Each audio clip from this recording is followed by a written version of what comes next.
মৃত্যুর আগে অঞ্জনা মুনির খানের হাত ধরে কি এমন গোপন কথা বলে গেল, যে কথাটি বলার সময় মুনির খান কান্নায় ভেঙে পড়লেন।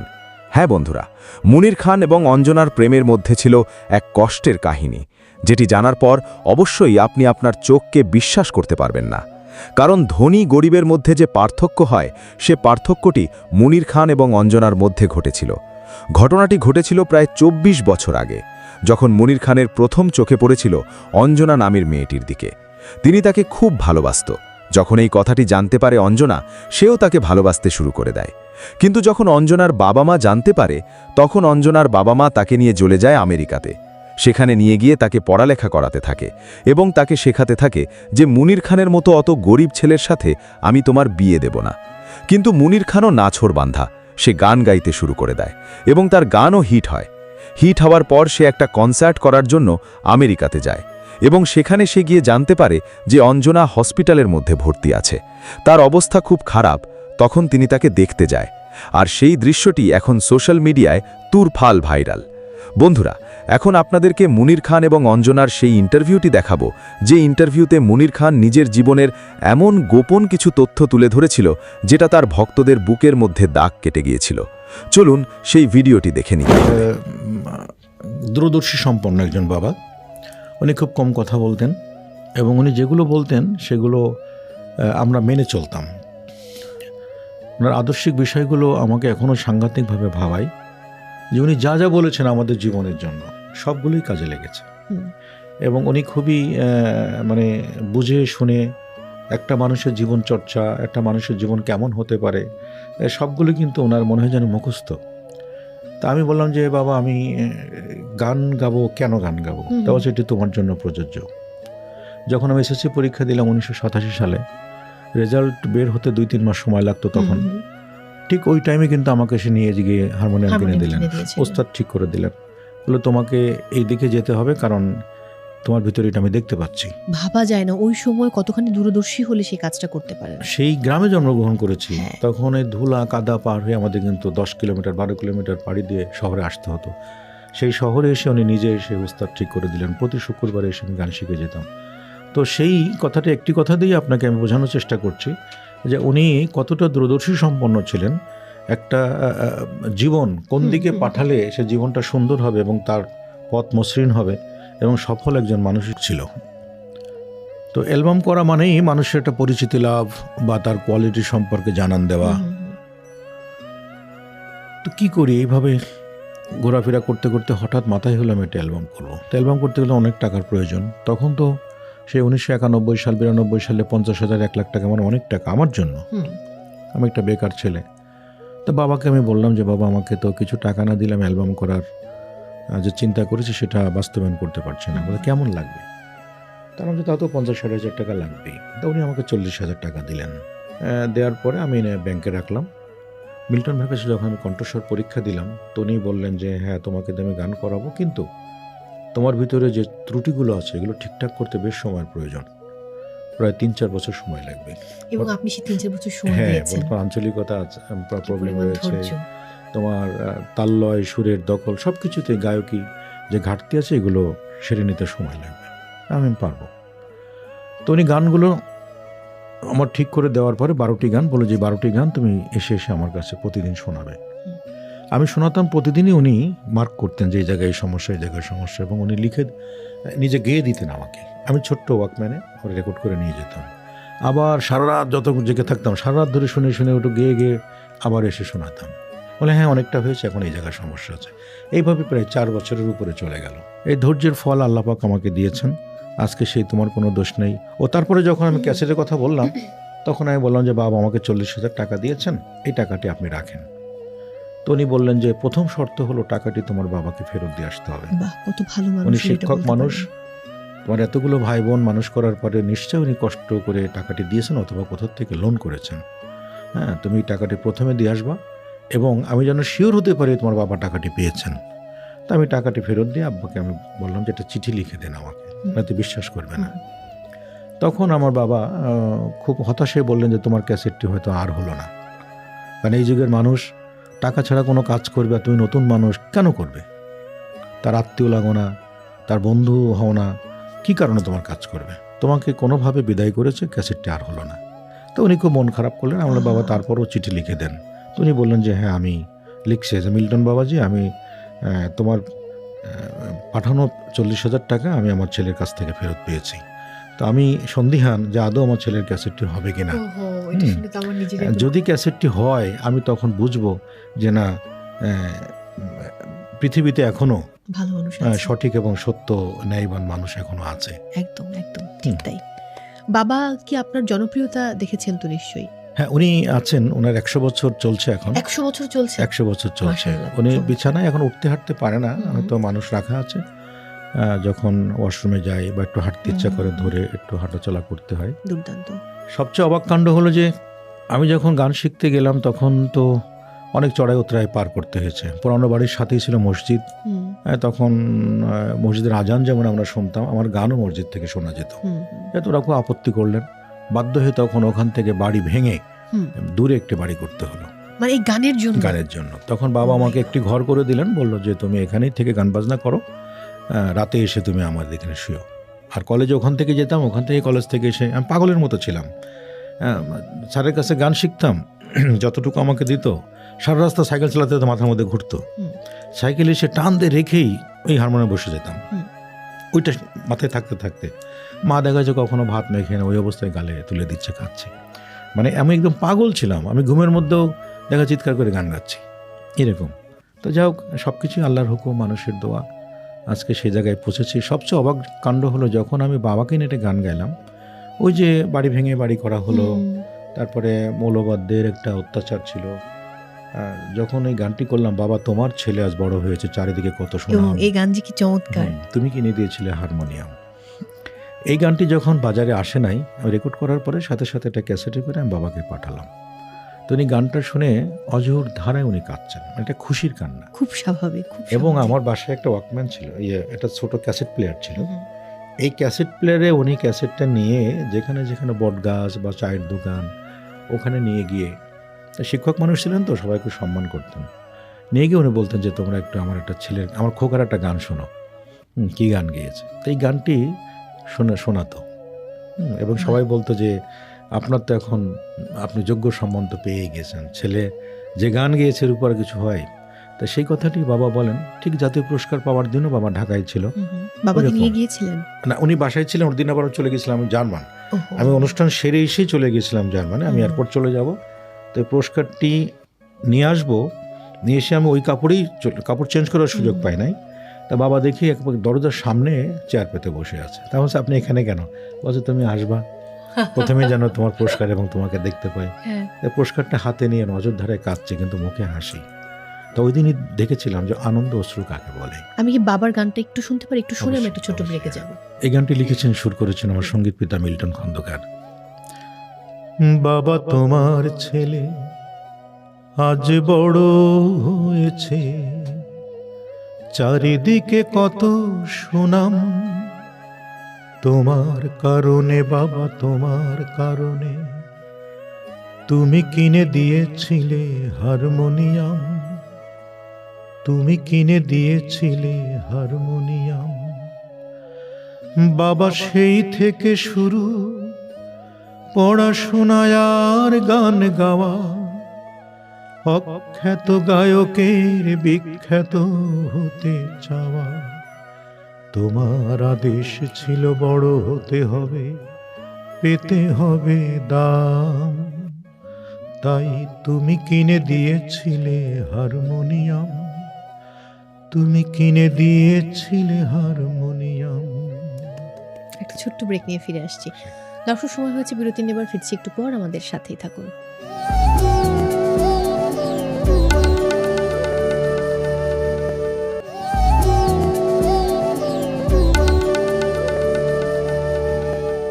দর্শক, ফিরে এলাম বিরতি থেকে। সবাইকে আরও একবার আমন্ত্রণ জানাচ্ছি জীবনের গল্পের সঙ্গে রয়েছি মৌসুমী মৌ, আমার সঙ্গে আছেন আমাদের ভালোবাসার সঙ্গীত শিল্পী মনির খান। ফিরে এলাম বিরতি থেকে। বকুল ভাইকে আমি একটু নক দিয়েছিলাম যে আজকে তো মনির ভাই আসছেন, তো কিছু ইনফরমেশন দিন। তো উনি অনেক কিছু বলেছেন, তার মধ্যে কিছু কিছু বিষয় আজকে গল্পে চলে এসছে। উনি বলেছেন যে তুমি প্রত্যেকটা গানের পেছনে একটা করে গল্প আছে মনির খানের। তুমি একটু তাকে আহমেদ ইমতিয়াজ বুলবুলকে নিয়ে জিজ্ঞেস করবে, মিল্টন খন্দকারকে নিয়ে জিজ্ঞেস করবে, সেখানে অনেক মজার কিছু গল্প তিনি তোমাকে জানাবেন। একটু যদি চিঠি লিখেছে বউ আমার ভাঙা ভাঙা হাতে, হ্যাঁ, চিঠি লিখেছে এইটার বা গল্পটা ভাঙা যদি ভাঙা একটু হাতে, জানি। গল্পটা হলো আমরা এই অ্যালবামের কাজ প্রায় শেষ করেছি। হুম। তখন বুলভা আমাকে বললেন যে একটি গান আমাদের খুব প্রয়োজন মনে হচ্ছে, গ্রামের একটা বউ এবং স্বামীর একটা গল্প। হুম। নির্যাতিত বউ। হুম। গ্রামে অনেক বউরা নির্যাতন সহ্য করে, যেমন তার ননদের বিয়ে হয়েছে, স্বামীর সংসার করতে পারে নাই, অন্য দেশে ফিরে বাড়িতে এসে থাকে। ভাবির সুখের সংসার সহ্য করতে পারছে না। হুম। তখন মা আর ওই মেয়ে মিলে ভাবির পিছে লেগে থাকে, কিন্তু ভাবির যে স্বামী সে একটু শহরে চাকরি করে, হয়তো সপ্তাহে 15 দিন একদিন বাসায় যায়। এই 15 দিন তার খুব কষ্টে কাটে। তো এরকম একটা গান আমি খুঁজছি, চলো আমরা গ্রামে যাই। তো আমরা গাড়ি নিয়ে গেলাম। গ্রামে যেতে যেতে যেতে যেতে সাভারের একটা রাস্তা, সরু রাস্তা, বললো এদিক দিয়ে গাড়ি হুম। চালাও। তো গাড়ি যাচ্ছে, যেতে যেতে বললো যে এখানে গাড়ি থামো। তখন মাগরিবের আজান হচ্ছে। একটা মেয়ে দেখি চেক শাড়ি পরে, একটা বটি আছে না গ্রামে, বটি দিয়ে তার গাছে লাউ থেকে লাউ কাটছে। কাটলো। তা বলছে মামা, আমাকে মামা মামা করতেন। হ্যাঁ।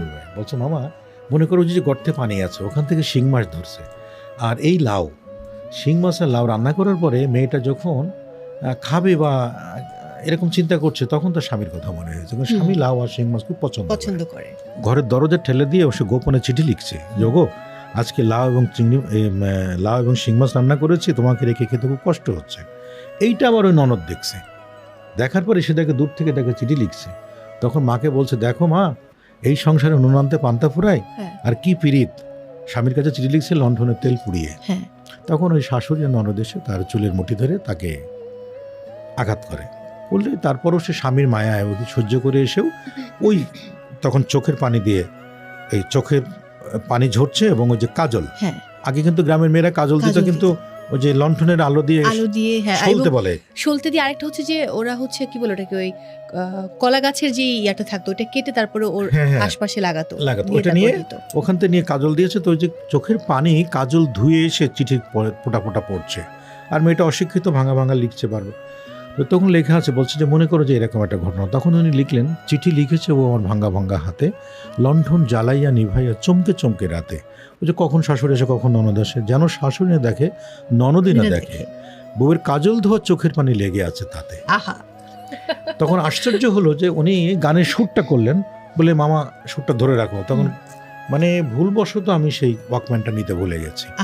আমাকে বললো সুরটা ভুলো না, মাথায় রাখো। তা আমরা ওখানে তড়িঘড়ি করে গাড়ি স্টার্ট দিয়ে চলে আসলাম একদম বেড়িবাদ দিয়ে উত্তরায়। হ্যাঁ। উত্তরায় সে এমকে ইলেকট্রনিক্স আছে একটা, হ্যাঁ, ওই আবদুল্লাপুরের ওইদিকে। আমি রোড পার হয়ে ওই এমকে ইলেকট্রনিক্সে গিয়ে একটা অ্যাওয়ায় একটা ছোট্ট ওয়াকম্যান নিয়ে আমি বললাম, শিগগিরই আমার এই ক্যাসেটটা দেন। দিয়ে সাথে সাথে একটা ক্যাসেট, টিডিকে একটা ক্যাসেট ঢুকিয়ে ওই লালা লালা করতেছে। তখন বুল ভাই ওই ওখানে কাঠ বাজাচ্ছে আর আমি গাচ্ছি। শোরুমের সবাই তাকাচ্ছে, আমাকে চিনছে, বুল ভাইকেও চিনছে, চুল ঝাঁকড়া একটা লোক। তখন বলছে যে আপনারা এরকম করতেছেন কেন? আমি বললাম যে উনি আহমেদ বুলবুল, একটা গান আমরা সুর করেছি, কিন্তু ক্যাসেট না থাকাতে আমরা এটা ভুলে যাচ্ছিলাম, দৌড়ে এসে আপনার সহযোগিতা নিয়ে এটা আমরা ধরে রাখলাম। তখন ওই ক্যাসেটের দাম ওনারা নিলেন না। আচ্ছা, বাহ। জানিয়ে বললেন যে এটা আমরা গিফট করলাম, যদি কোনোদিন এই গানটা হিট হয় আমাদের বলতে পারবো যে এরকম আমরা এইভাবে সহযোগিতা করেছিলাম। তাই গানের পিছনে কিন্তু অনেক গল্প আছে, প্রতিটা সৃষ্টির মধ্যে একটা সুন্দর গল্প থাকে। তো এই গানটা বিরাট একটা সৃষ্টির একটা রহস্য এখানে রয়েছে। একদমই তাই। একটা ব্যাপার যদি জানতে চাই, যখন প্রথম ন্যাশনাল অ্যাওয়ার্ড পান সেই বছর কি খানিকটা আন্দাজ করতে পেরেছিলেন? তখন তো আসলে তুমুল জনপ্রিয়তা আপনার, কারণ অ্যালবামে মানে বহু গান আসছে এবং এত এত জনপ্রিয়তা আপনার।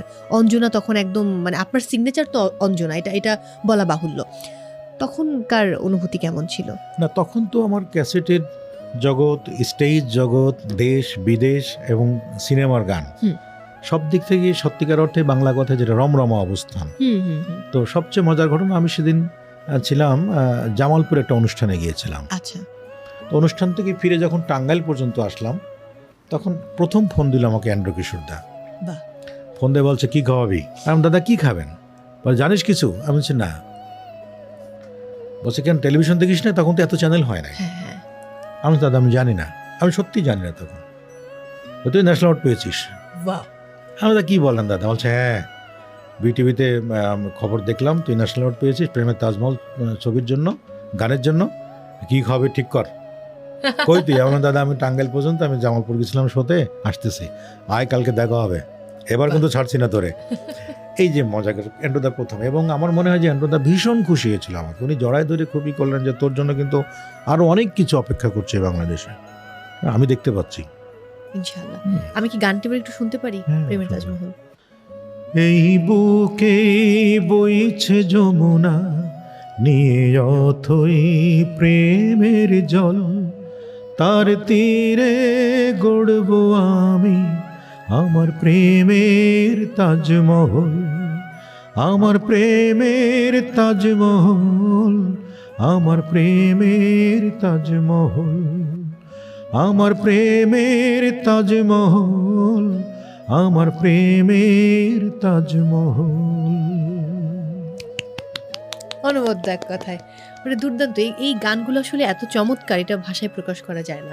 আমি একটু যদি ভাবির গল্পে যাই, ভাবির সঙ্গে আপনার সাক্ষাৎ, প্রথম সাক্ষাৎ কিভাবে? প্রথম সাক্ষাৎ হলো গানকে কেন্দ্র করেই।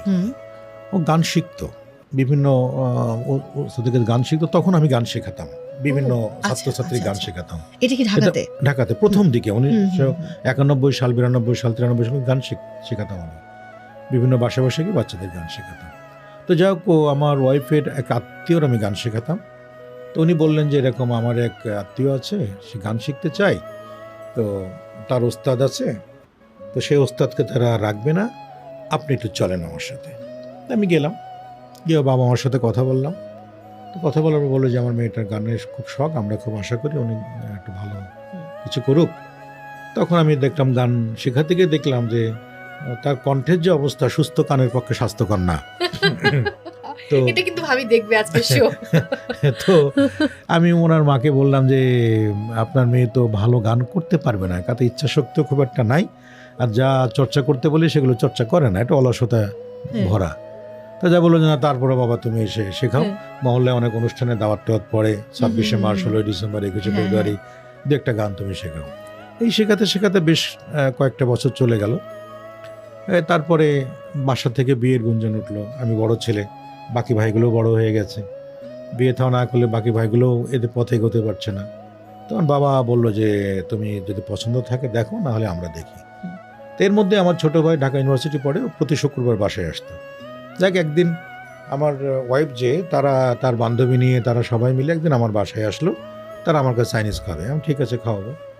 তো সবাই 3-4 জন যখন আসলো, তখন আমার ওই ছোটো ভাইটা আমার বাসায় ছিল। ও দেখে বললো যে মিয়া ভাই এরকম, আমরা তো মেয়ে খুঁজতেছি।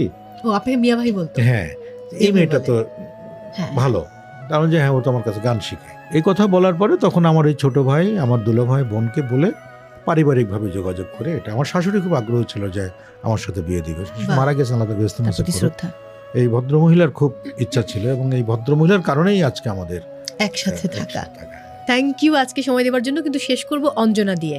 তার আগে দর্শকদের উদ্দেশ্যে কিছু বলুন। দর্শকদের উদ্দেশ্যে তেমন কিছু বলার নাই, শুধু এই স্বাধীন দেশ, এই দেশটাকে বেশি বেশি আমরা ভালোবাসি। 71-এ একবার যুদ্ধ করেছি, 52-তে যুদ্ধ করেছি, 24-এ যুদ্ধ হয়েছে।